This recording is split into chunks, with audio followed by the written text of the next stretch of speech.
जय श्री कृष्ण। राधे राधे। आप सबों को मेरा सादर प्रणाम। श्रीमद् भगवद गीता के 10वें दिन के पाठ में आप सबों का स्वागत है। उपक्रम उपसंहार को देखते हुए भी गीता का पर्यवसान शरणागति में ही प्रतीत होता है। वैसे तो गीता का उपदेश अशोच्यान न वशोचसत्वम इस श्लोक से प्रारंभ हुआ है, किंतु इस उपक्रम का बीज कार्पण्य दोषोपहत स्वभाव अर्जुन की उस उक्ति में है जिसमें प्रपन्नम पद से शरणागति का भाव स्पष्ट है। इसीलिए सर्वधर्मान परित्यज्य इस श्लोक से भगवान ने शरणागति में ही अपने उपदेश का उपसंहार भी किया है।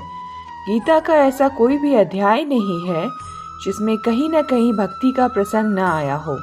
उदाहरण के लिए दूसरे अध्याय का 61वां, तीसरे अध्याय का 30वां, चौथे अध्याय का 11वां, पांचवें अध्याय का 29वां, छठे अध्याय का 47वां, सातवें अध्याय का 14वां, आठवें अध्याय का 14वां, नवें अध्याय का 34वां, 10वें अध्याय का 9वां, 11वें अध्याय का 54वां, 12वें अध्याय का 2, 13वें अध्याय का 10वां, 14वें अध्याय का 26वां, 15वें अध्याय का 19वां, 16वें अध्याय का पहला, जिसमें ज्ञान योग व्यवस्थितीय पद के द्वारा भगवान के ध्यान की बात कही गई है।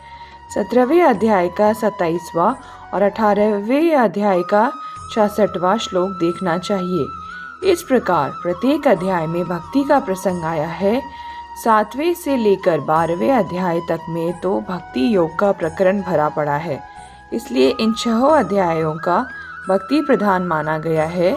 यहाँ उदाहरण के लिए प्रत्येक अध्याय के एक श्लोक की ही संख्या दी गई है।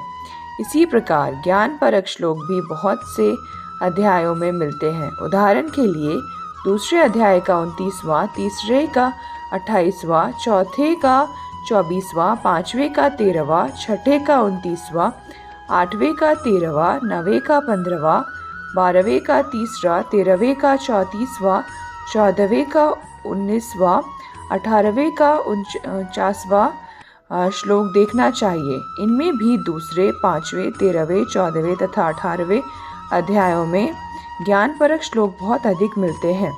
गीता में जिस प्रकार भक्ति और ज्ञान का रहस्य अच्छी तरह से खोला गया है, उसी प्रकार कर्मों का रहस्य भी भली भांति खोला गया है।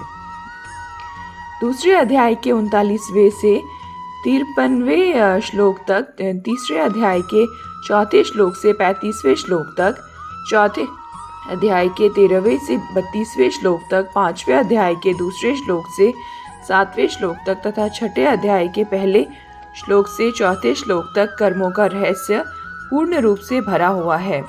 इनमें भी दूसरे अध्याय के 47वें तथा चौथे के 16वें से 18वें में कर्मों के रहस्य का विशेष रूप से विवेचन हुआ है।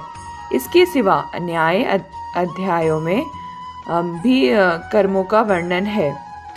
संस्थान संकोच से अधिक प्रमाण नहीं दिए जा रहे हैं। इससे यह विदित होता है कि गीता में केवल भक्ति का ही वर्णन नहीं है, ज्ञान, कर्म और भक्ति तीनों का ही सम्यक या प्रतिपादन हुआ है। सगुण निर्गुण की उपासना और तत्व।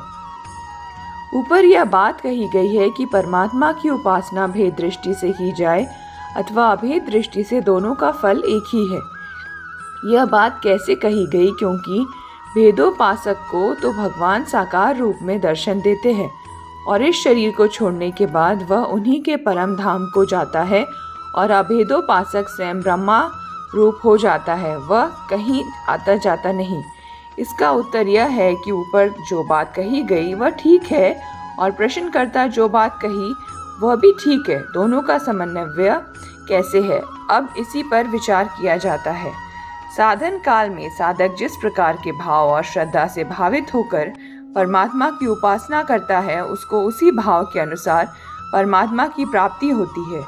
जो अभेद रूप से अर्थात अपने को परमात्मा से अभिन्न मानकर परमात्मा की उपासना करते हैं, उन्हें अभेद रूप से परमात्मा की प्राप्ति होती है, और जो भेद रूप से उन्हें भजते हैं, उन्हें भेद रूप से ही वे दर्शन देते हैं। साधक के निश्चयानुसार परमात्मा भिन्न भिन्न रूप से सब लोगों को मिलते हैं। धन्यवाद।